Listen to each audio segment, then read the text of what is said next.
那么第4个呢，其愿能恒使四维而弘扬佛法之方便，就是这个刚才的课本里面是这样的，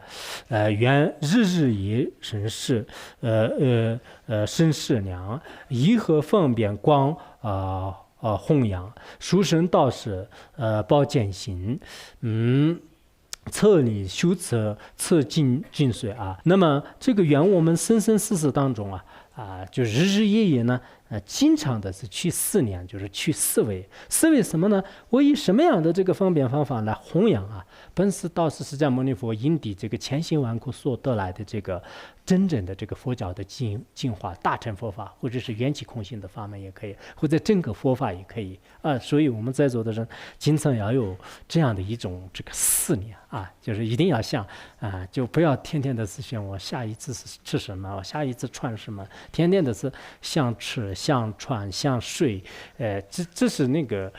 一般来讲那个就是我们实践的一些这个非常低级动物的话呢，就是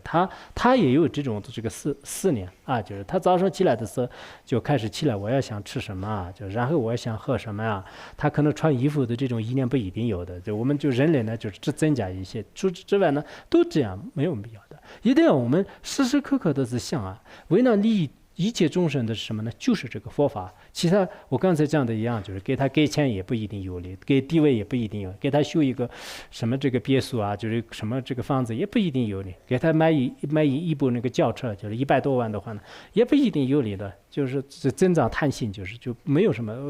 给他增加了更多的痛苦了，就没有什么意义。真正是有利的话呢，就是佛法。所以我们时时刻刻都是要想我用什么样的这个方便方法来就是这个佛法呢，就是现在可以通过各种途径呢，比如说以法本以光盘或者是以演说以这个做一些慈善建医院或者说我们跟别人这个交谈就通过这个网络就现在其实也有很多的这个弘扬方法的方便方法，我们经常要这样这个思维当时释迦牟尼佛是因地的时候是抛弃自己的这个生命而去这个弘扬的，那么这么好的这个进化对整个众生，任何一个众生都是有利的，不仅是人类，对所有的众生都是有利的。佛教的这个慈悲观佛教的平等观佛教的空性观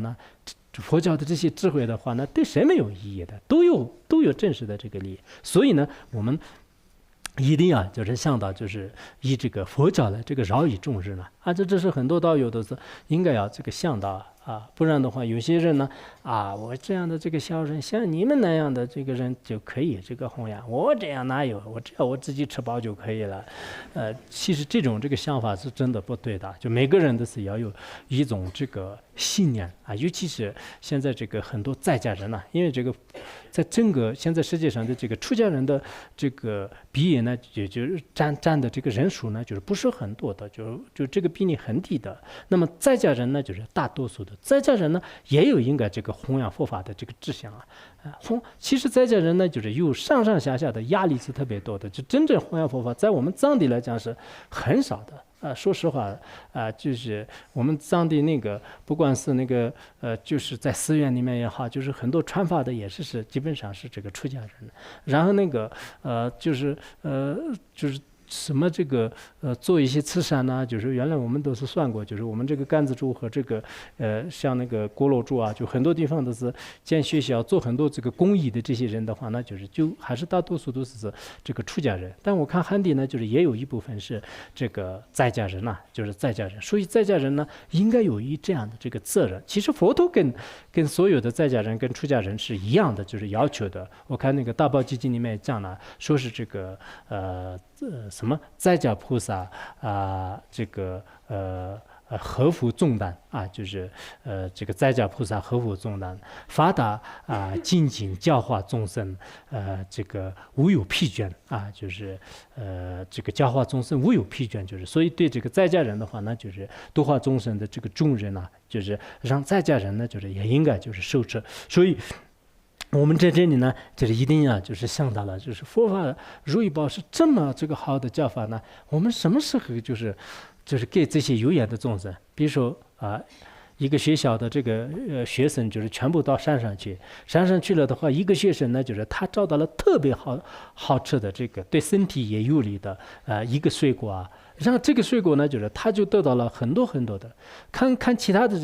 这些学生的话呢，大家都就是有渴有饿啊，但这个学生肯定想，哎，这么好的这个水果啊，我怎么能分给大家吃啊？就是有这个心情，有这种，所以我们佛教徒自己真正能享受这个佛教的这种大悲观、空性观这样的时候呢，还是有这样的这个心愿。如果有了这样的这个心愿，在这个实践当中呢，就是慢慢可以这个成熟自己的这个发愿呢。如果实在是自己就是没办法，就是尤其是老年人呢，就是在精神可能年龄啊各方面呢有一定的困难，但是要发愿啊，就我这辈子就是人已经老了，就是现在我要就是去弘法的话呢，那2个拐杖就是有点这个困难的，但是呢我换了这个身体以后呢，马上变成一个小童子，就是来这个弘扬大乘佛法，这种原理是很强烈的。原理很强的，以前的很多高僧大的一些历史上，我们看《仙云记》呢，很多经典的话呢，那么就是当时他们就是发了这个愿，就下意识呢，就开始这个弘扬大乘佛法，就是有这样的。那么这是第4个。